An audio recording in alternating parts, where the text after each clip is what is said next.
Hello everybody, Cream Crazy here doing Wrestling Rant 2. I did promise it, I'm giving it. Right, the thing is, on my last video I did say, on the update video anyway, I did say there were some things I didn't get the chance to get through due to the stupid 15-minute time limit that YouTube stick on their vids.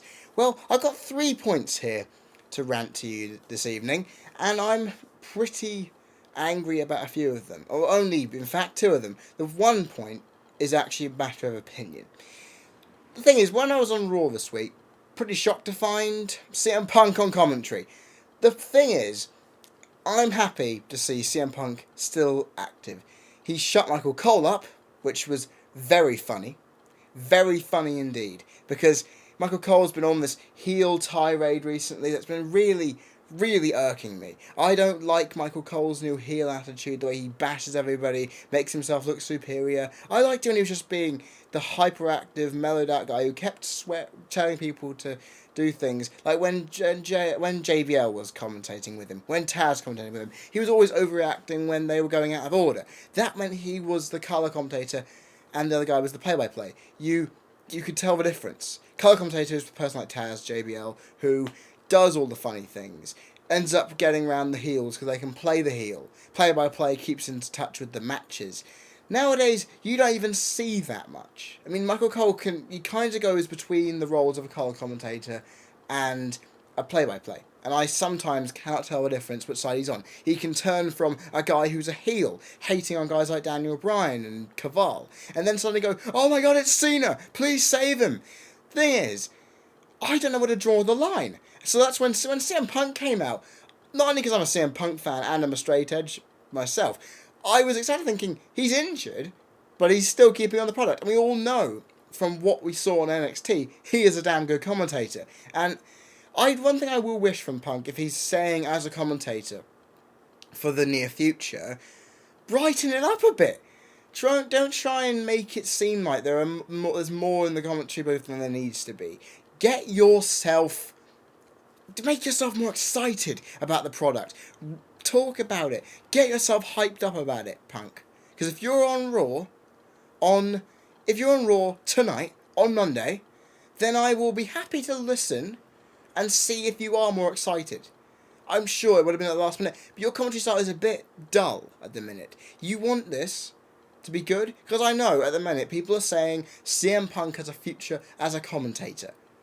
If he has got a future, he has got a future outside of this business. If he's that good at commentating, then I think he needs to up himself a bit more and make people seem slightly more interested, if you get what I'm saying. So, Punk, is it good or bad that he's commentating? It's good that he's actually doing something outside the wrestling thing, because most wrestlers who are outside the wrestling ring don't do much. And you obviously have those annoying stereotypes about the drugs and the alcohol and the suicide, which often happens. But when you look at it, this is a thing I have a small problem with. Thinking that I want Punk in the ring. I want Punk versus Bryan. It's obvious we're going to see it at some point or another. I have a small feeling that Punk will interfere in Daniel Bryan's King of the Ring match tonight and end up forcing those two into an angle, knowing that Punk can't do shit because he's injured. I mean, a hip injury is pretty damn serious. And the one thing that annoys me is that we haven't got Punk, is mic work.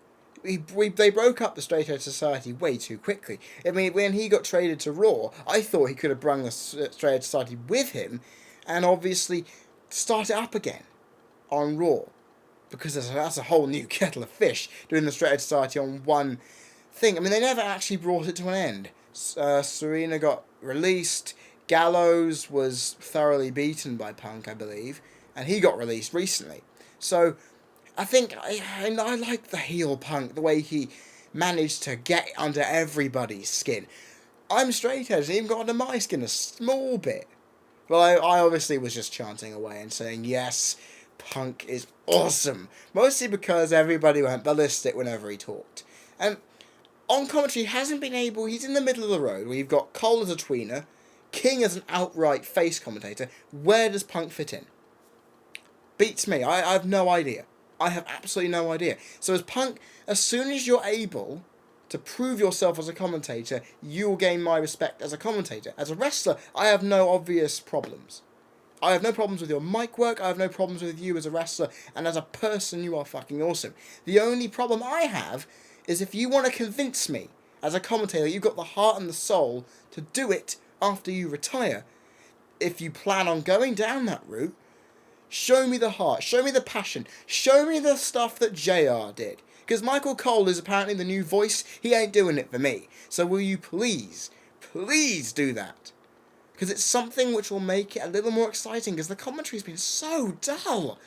Even Matt Striker can't contribute much. The only good thing I've ever actually heard Matt Striker do is when he mentioned the Rush song Fly By Night in the Extreme Rules pay-per-view back in April. That was the only good thing he's done on commentary that made me go, oh my fucking god, this guy's a genius. Because there isn't any difference between the commentators, and I want a difference. Something different is great. That's that one out of the way. So Punk, up your game, and you'll be in there for a while. The other thing which has been bothering me for months, actually. Why is Wade Barrett not WWE Champion? Because people who get this amount of championship exposure actually get the title by now. Sure, Chris Benoit didn't whenever he had title matches, whether it was against Stone Cold Steve Austin, Kurt Angle, the list can go on, but I'm not in trying to list it. People who get given shots at the championship and don't get them are often people who they say, we're pushing them, but they're not quite there. Wade is there. His mic work is phenomenal for a guy of his... I mean, seriously, he said, oh, he's worked in telemarketing, he's able to make it work. He may have slowing ability, but that depends who he's in the ring with. He's a big guy. And I think in a match with Cena, they could at least have sped it up a bit.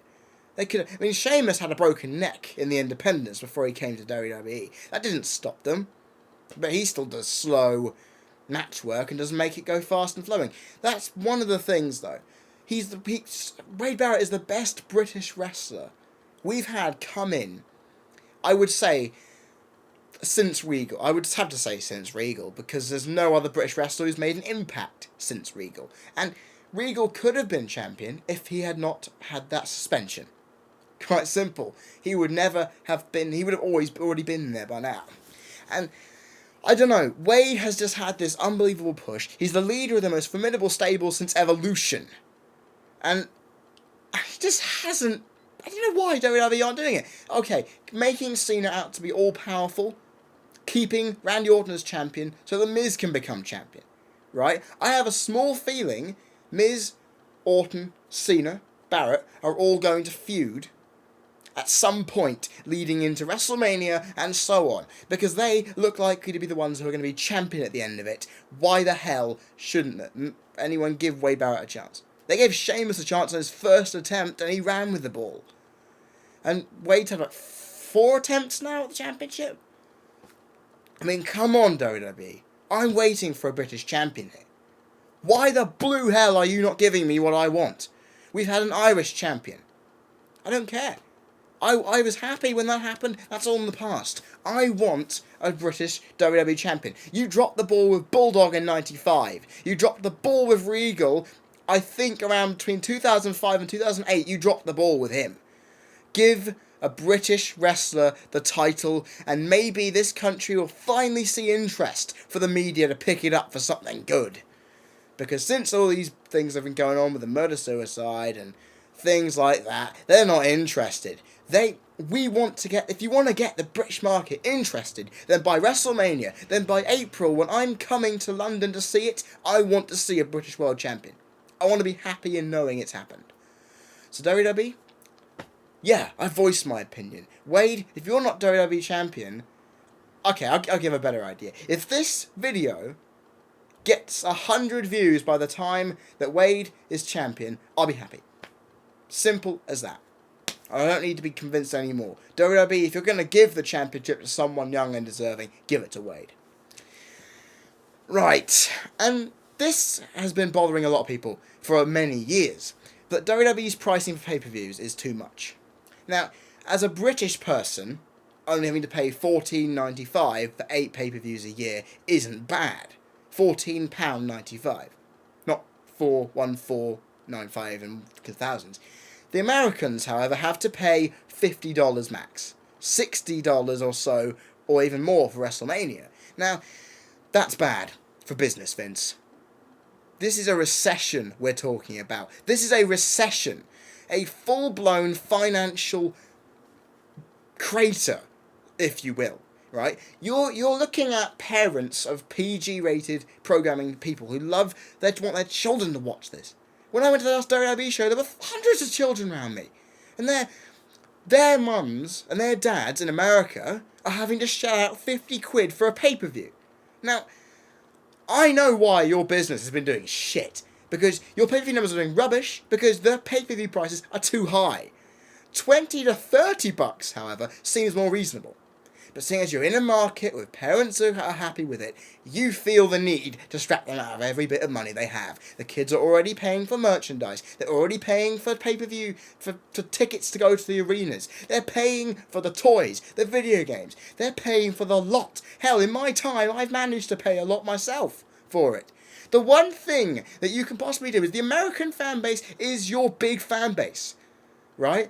Give them the benefit of the doubt. Don't make it seem like you are money grabbing them. Because Survivor Series, I heard a lot of people were disappointed.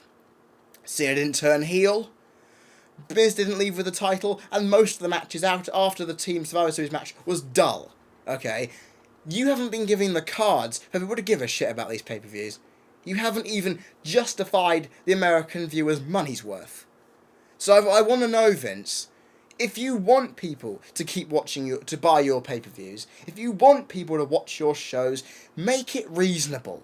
Make it seem like we care. The pricing of your pay-per-views is too much for any family to keep on a regular basis. 13 pay-per-views a year that are $50? That's a shitload of money for a financially strapped family to watch if they have to watch a pay-per-view. A teenager may want to watch it because they still are into WWE years later, like me. They want to watch it in America with their family if they have it to watch it with them. They have to pay $50 a time. Right? 20 to 30 is a lot fairer, Vince. You are a money-loving bastard for obvious reasons, because you love money more than wrestling. And I will bring this up in my next video, that you don't care about wrestling anymore. You only care about raking it in. PG product? Fucking hell you want a PG product. To milk it. Milk toys, milk celebrity appearances on television shows, and etc. You only want to appeal for the money. And it's only because of that you've dropped the ball on your pay-per-view quality, you've dropped the ball on your pricing, because back when I was starting to watch, your American prices were only 30 quid a pop each time, and WrestleMania was 40. Now pay-per-views are 50, and WrestleMania is 60, maybe even 70 in some other markets. That's just bad business. No wonder you're starting to fail and blame the retirement on blaming this on the retirement of Shawn Michaels, injuries to Triple H. It's not that. It's the fact that you're trying to screw people out of money here. And I don't want to rant about it anymore, but I've had to keep it in my head for years that all you want, Vince, is to get money out of people when they're at their most disadvantaged. Are you listening, Vince? Good. Because you're going to have to realise we're not going to have to want to pay such big fees anymore. That's why a lot of people are going to the streams to do the job. Okay? Thank God I got that out of my system. Ugh! Seriously, I'm okay paying $14.95 every couple of months. But the American situation has to be sorted out. If you all agree with any of the points I have said so far, put those in the comments box. Make it happen. Because I'm really looking forward to seeing some people's responses. I'll be back Wednesday for the recap of the King of the Ring results. And like I said in the update, whatever happens between now and then will happen. Okay? So, watch this space and watch it good. Alright? I'll see you all soon. And have a good day.